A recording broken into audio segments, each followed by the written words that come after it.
மன்னித்து அவர்களிடத்துல கொடுத்துரு. அவங்க பேசட்டும், உன்னை பத்தி என்ன வேணாலும் அவங்க பேசட்டும், உன்னை பத்தி என்ன வேணாலும் அவங்க சொல்லட்டும், அதை விட்டுரு. ஆனால் வறுமைன்னு ஒரு நாள் வரும், அந்த நாள்ல உனக்கு அது உதவி செய்யும். ரசூலுல்லாஹி ஸல்லல்லாஹு அலைஹி வஸல்லம் ஹதீஸ் அடிப்படையில் அவங்க சொன்னாங்க. இதே அபூ தர்தா தான் இன்னொன்று சொன்னாங்க, மானம் என்பது அல்லாஹ்வுக்கு சம்பந்தப்பட்டது. ஒருவனை கண்ணியப்படுத்துறது யார்? நம்முடைய நம்பிக்கைப்படி அல்லாஹ். ஒருவனை இழிவுபடுத்துறது யார்? அல்லாஹ். அல்லாஹ்விடத்தில் ஒப்படைச்சது. உன்னை குறித்து ஒரு மனிதன் தவறாக பேசும்போதோ, உன்னை குறித்து ஒரு மனிதன் தீயதாக பேசும்போதோ, அல்லது உன்னோட ஒரு மனிதன் சண்டை போடும் போதோ, அல்லாஹ்விடத்தில் அதை ஒப்படைச்சிரு. ஒருவேளை அதில் உண்மை இருந்தால் அவர் பேசுவதில் அல்லாஹ்விடத்தில் நீ தௌபா செய்து கொள். தௌபா செய்து கொண்டு நீ பாவ மன்னிப்பு கேட்டதற்கு பிறகும் உன்னை பற்றி மனிதர்கள் தவறாக பேசினால் அது அல்லாஹ்விடம் இருந்து வரக்கூடிய சோதனை, அதில் பொறுமையாக இருந்தான். சுப்ஹானல்லாஹ், எவ்வளவு பெரிய அறிவுரை பாரு. ஒருவேளை நீ அவங்க உன் மேல அவதூறு சொல்லலை, ஆனா உனக்கு அது அவதூறா தோணுது, அல்லது உன் மேல தவறுதல் சொல்றது உனக்கு பிடிக்கல அப்படின்னா உனக்கு அல்லாஹ் எச்சரிக்கிறான் அவர்கள் மூலமாக, நீ தனிமையில் உட்கார்ந்து அல்லாஹ்விடத்திலே தௌபா செய்து கொள். அதற்கு மேலும் உன் மானம் கண்ணியம் இழக்கப்பட்டால் அது அல்லாஹ்விடம் இருந்து வரக்கூடிய சோதனை. பொறுமையோடு அல்லாஹ் அதிலிருந்து உனக்கு விடுதலை தருவான். அல்லது அல்லாஹ் உனக்கு அந்த இடத்தை விட்டு அந்தஸ்தை நீ விரும்பாத முறையில் அல்லாஹ் உன்னை உயர்த்துவான்னு சொன்னாங்க. இப்போ அபூ தர்தாவுடைய இந்த ஹதீஸ் சொல்லக்கூடிய விஷயம் யாருடைய ஹதீஸ் அடிப்படையில் தான்? ரசூலுல்லாஹி ஸல்லல்லாஹு அலைஹி வஸல்லம் ஹதீஸ் அடிப்படையில் தான். யார்? மறுமையில் ஒரு மனிதன் நன்மைகளோடு பரம ஏழைன்னு ரசூலுல்லாஹி ஸல்லல்லாஹு அலைஹி வஸல்லம் கேட்கும்போது, ஒரு மனிதன் செல்வத்தோடு வசதியோடு இருப்பவன் பரம ஏழை இல்லை, அது இல்லாதவன் பரம ஏழை இல்லை. நாளைக்கு மறுமையில் ஒரு மனிதன் வருவான், அவன் மலைகளோடு நன்மைகளை சுமந்து வருவான், ஆனால் அவனுக்கு பின்னாடி ஒரு கூட்டம் நிற்கும். அவங்க யார்? அவனை பற்றி புறம் பேசியிருப்பான், அவனுடைய மானத்தை பற்றி பேசியிருப்பான், அவன் மீது அவதூறு சொல்லியிருப்பான், அவனை பற்றி பின்னால் அவனுடைய மானத்தை பங்கப்படுத்தி இருப்பான், அவனுடைய கண்ணியத்திற்கு பங்கம் விளைத்திருப்பான். அதனால் அவனுடைய நன்மைகள் அவருக்கு பங்கு வைக்கப்பட்டு அவனிடத்தில் நன்மைகள் எதுவும் இல்லாத போது என்ன செய்யப்படும்? அவர்களுடைய பாவங்கள் அவன் மீது சுமத்தப்பட்டு நரகத்திலே அவன் தூக்கி வீசப்படுவான். நன்மைகளோடு வந்த அந்த மனிதன் நரகத்தில் தூக்கி வருபவன் தான் பரம ஏழை. அப்போ ஏழ்மை என்ற ஒரு நாள் வரும், நன்மைகள் தேவையான ஒரு நாள் வரும். அந்த நாளில் அவர்கள் உன்னை பற்றி உலகத்திலே பேசிய அந்த காரியங்கள், நீ மானத்தை அவர்களுக்கு கொடுத்துட்டல்ல கடனா, அவங்க பேசட்டும், அது உனக்கு அந்த நாளில் அது உதவி செய்யும்னு சொன்னாங்க. அதனாலதான் பிறரை பற்றி பேசும்போது நம்மளுடைய நாவுகளுக்கு அல்லாஹ்வுடைய அச்சத்தை கொடுக்கணும். சஹாபாக்கள் ஒருவர் சொன்னார், அவருடைய சஹாபியோட பேர் தெரியல, நீ யாரை பற்றியாவது பேச வேண்டும் என்றால் முதலாவது உன் தாய் தந்தையை பற்றி பேசு பிறரிடத்தில். ஏனென்றால் உன் நன்மை ஒருவருக்கு கொடுக்கப்படுவதற்கு தகுதி உள்ளதாக இருந்தால் அது ஒரு தாய் தந்தை தான். நீ ஒருத்தரை பத்தி பேசும்போது உன் நன்மையை கொடுக்குற, நீ செஞ்ச நன்மைகளை கொடுக்குற, நீ செஞ்ச துவாக்களை கொடுக்குற, நீ செஞ்ச தொழுகையை கொடுக்குற, உம்ராவை கொடுக்குற, ஹஜ்ஜை கொடுக்குற, செஞ்ச தான தர்மங்களை கொடுக்குற. அல்லாஹ் நீ பேசுனதுக்கு இது அப்படின்னு எடுக்க மாட்டான். அல்லாஹ் மொத்த தொழுகையை தூக்கி கொடுத்துருவான், மொத்த ஹஜ்ஜை தூக்கி கொடுத்துருவான், மொத்த உம்ராவை தூக்கி கொடுத்துருவான். அல்லாஹ்விடத்தில் நன்மைகளுக்கு என்ன மதிப்பு இருக்கு? அல்லாஹ்விடத்தில் அந்த செயலுக்குரிய பாவத்திற்குரிய மதிப்பு தான் இருக்கு. எவ்வளவு நன்மை செஞ்சாலும் அல்லாஹ்வுக்கு என்ன கிடைக்க போகுது? இல்ல எதுவும். அல்லாஹ்வுக்கு தேவை அவனுடைய ஈடு கிடைக்கணும். அந்த ஈடுக்கு பகரமாக எதை வேண்டுமானாலும் அல்லாஹ் கொடுப்பான். அதுவும் மானம் என்பது அல்லாஹ்விடத்தில் பாதுகாக்கப்பட வேண்டிய ஒரு விஷயம். ரசூலுல்லாஹி ஸல்லல்லாஹு அலைஹி வஸல்லம் இந்த நாளை விட, இந்த வீட்டை விட, இந்த ஊரை விட ஒரு மீனுடைய மானம் மேலானதுதான் அரஃபாவுடைய நாள்ல. ரசூலுல்லாஹி ஸல்லல்லாஹு அலைஹி வஸல்லம் சொன்ன அந்த மானம், அது ஒருவனுக்கு பங்கம் வைக்கப்படும் போது அல்லாஹ் தொழுகையோ ஹஜ்ஜையோ ஜக்காத்தையோ ஏன் பார்க்க போறான்? அவனிடத்துல இருக்கா இல்லையான்னு சொல்லி. சரியா? ரசூலுல்லாஹி ஸல்லல்லாஹு அலைஹி வஸல்லம் இந்த ஹதீஸ் அடிப்பில் அபூ தர்தா சொன்னாங்க, உன்னுடைய மானத்தை கொடுத்து விட அவர்களிடத்தில், அவர்கள் உனக்கு நன்மையாக நாளை மறுமையில் தருவார்கள் நீ ஏழ்மையில் இருக்கும்போது. அதை குறித்து கவலைப்படாதே, உன் அல்லாஹ்விடத்துல விட்டு நீ பாவம் செய்திருந்தால் அல்லாஹ்விடத்திலே தௌபா செய்து கொள். போன லா தஹ்சன்ல சொல்லியிருப்பேன், மனிதர்களிடத்திலே நாம பார்க்கறது அவங்களுடைய பாவங்களை மட்டும்தான். ஒரு மனிதன் உண்மையாவே தவறு செய்யறான், அவன் மேல மக்கள் விமர்சனம் செய்யறாங்கன்னு சொன்னால் நம்ம பார்க்கறது அவன் என்ன பாவம் செஞ்சான்னு சொல்லிதான்.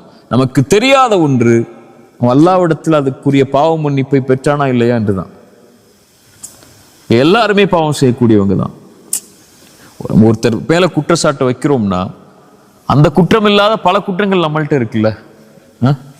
அப்ப அந்த குற்றத்தை பத்தி பேசுறதை நம்ம விரும்ப மாட்டோம். பட் நம்ம அவருடைய குற்றத்தை பத்தி பேசுறோம். இப்ப நமக்கு தெரியாது அவர் அந்த பாவத்திலிருந்து விடுதலை பெற்று விட்டாரா, அல்லாஹ் அதை மன்னித்து விட்டானா, அல்லது அவர் அதை பாவ மன்னிப்பாக கேட்கவில்லை என்றாலும் அவருக்கு இருக்கக்கூடிய நன்மைகளை கொண்டு அல்லாஹ் அவரை பொருந்திக் கொள்வானா இல்லையான்னு கூட நமக்கு தெரியாது. சரியா? நமக்கு என்ன, மனிதனை பார்க்கும்போது அவன் என்ன பார்க்குறான் வெளிப்படை, அவ்வளோதான். அதை வச்சு மட்டும்தான் நம்ம பேசுவோம், வேற எதை பற்றியும் நம்ம பேச மாட்டோம். அவருக்கு தாடி இல்லைங்கிறது மட்டும் தான் நம்மளுடைய பேச்சா இருக்கும். அவன் அந்த பொண்ணு ஹிஜாப் போடலைங்கிறது மட்டும் தான் நம்மளுடைய பேச்சா இருக்கும். ஆனால் அவர் தாடி இல்லாமவே அல்லாஹ் அவரை மன்னிச்சு சொர்க்கத்தை கொடுப்பானா நமக்கு தெரியுமா? தெரியாது. நம்ம அதை குறித்து மட்டும்தான் பேசுவோம். அது அவருடைய இயல்மை என்ன, அவருடைய நிலைமை என்ன, ஏன் அவர் அதை செய்தார், எதற்காக செய்தார், எப்படி செய்தார், எதுவுமே நமக்கு தெரியாது. நம்முடைய பார்வையில் பாவங்கள் மட்டும்தான் இருக்கும். நான் சஹாபாக்களுடைய பார்வையில் ரசூலுல்லாஹி ஸல்லல்லாஹு அலைஹி வஸல்லம் நிலைநிறுத்த விரும்பினது எப்போதும் பாவ மன்னிப்பு. அவர் அல்லாஹ் இடத்துல யாருன்னு நமக்கு தெரியாது, அவரை பத்தி பேசாதன்னா. ஒரு தோழர் மது குடிக்கிறார், தண்டனை கொடுக்கப்படுது.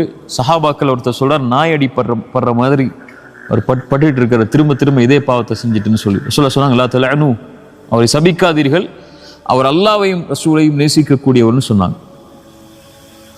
புரியுதா? ரசூலுல்லா சொல்ல விரும்பினது என்ன? உங்களுக்கு தெரியாது, அவர் செஞ்ச பாவம் தான் உங்களுக்கு தெரியும். அவர் அல்லாஹ்விடத்துல இந்த பாவம் அல்லாத எத்தனை நன்மைகளை செஞ்சு மேல வந்திருக்காரு நமக்கு தெரியாது இல்ல. விபச்சாரம் செஞ்ச அந்த பெண்ணு தான் உங்களுக்கு தெரியும். அந்த விபச்சாரம் செஞ்ச பெண், அந்த விபச்சாரியா இருக்கக்கூடிய ஒரு பெண் நாய்க்கு தண்ணி கொடுத்ததுனால அல்லாஹ் சொர்க்கத்தை கொடுத்தான்னு உங்களுக்கு தெரியாதுல்ல சொல்ற வரைக்கும்.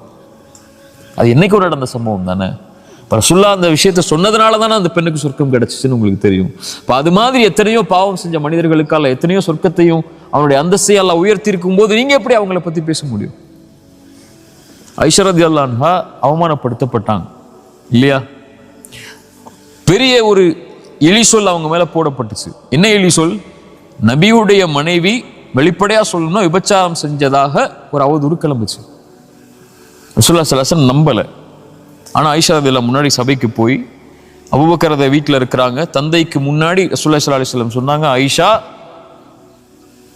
நீ ஒரு வேலை செய்திருந்தால் மன்னிப்பை கேள், அல்லாஹ் மன்னிப்பான்னு. ஏத்துக்க முடியுமா ஆயிஷா ரலியல்லாஹு அன்ஹா? ஒரு வேலைன்னு சொன்னதுக்கு அப்புறம்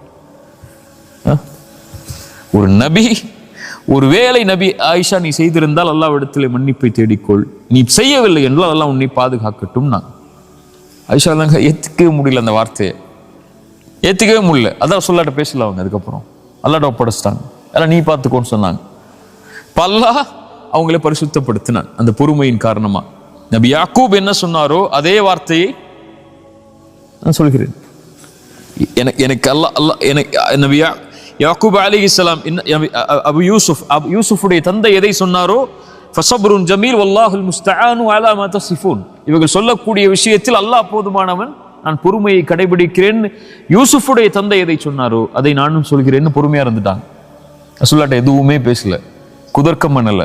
நான் என்ன எப்படி நீங்க சொல்ல முடியும்னு கேட்கல, என்னையே நீ இப்படி பேசுறீங்கன்னு ரசூலுல்லாஹ் அவங்க கேட்கவே இல்லை. அல்லாஹ்ட்ட ஒப்படைச்சிட்டாங்க. நீங்க யாரு அல்லாஹ் முடிவு செய்யறதுக்கு? பாம்பு இல்ல, நீங்க யார் முடிவு செய்யறதுக்கு? அல்லாஹ் போதுமானவன் சொல்லிட்டாங்க. அல்லாஹ் வசனம் இறக்குனா அந்த வசனங்கள் தான் நமக்கு இன்னைக்கு உள்ள பாடம். அல்லாஹ் சொல்றான் பாருங்க, இன்னல்லதீன ஜாஉ பில் உஃப்கி, குர்ஆன் எடுக்கிறேன், இன்னல்லதீன ஜாஉ பில் உஃப்கி உஸ்பத்தும் மின்கும். இந்த மாதிரி ஆயிஷா ரலியல்லாஹு அன்ஹா மேல அவதூறு சொன்னவங்க உங்களுடைய கூட்டத்தில் உள்ளவங்க தான். லா தஹ்சபூஹு ஷர்ரன் லக்கும், அது உங்களுக்கு எந்த தீமையும் கிடையாது. ஒருத்தர் உங்களை பத்தி அவதூறு சொல்றதுனால அல்லாஹ் உங்களுக்கு தீயது கொடுக்க போறது இல்லை. நீங்க செஞ்ச பாவத்தையோ அல்ல நீங்க செஞ்ச பாவத்தை பத்தி பேசுறதுனாலயோ அல்லது செய்யாத பாவத்தை பத்தி பேசுறதுனாலயோ அல்லாஹ் அவருடைய வார்த்தைகளை கொண்டெல்லாம் யாரையும் கணக்கிட போறது இல்லை. இவன் உன்னை பேசுறான் அதனால நீ ஏன் பேசுறான் இவன் சொல்லி அல்லாஹ் நாளைக்கு மறுமையில கூப்பிட்டு கேட்க போறது இல்லை. அவனுக்கு தெரியும் அது பாவமா அல்லது நீங்க ஏன் செஞ்சீங்க, எதுக்கு செஞ்சீங்க, அது செய்யலையான்னு சொல்லி. அல்லாஹ் அதை பத்தி கேட்க போறது இல்லை. பல் ஹுவ கைருல்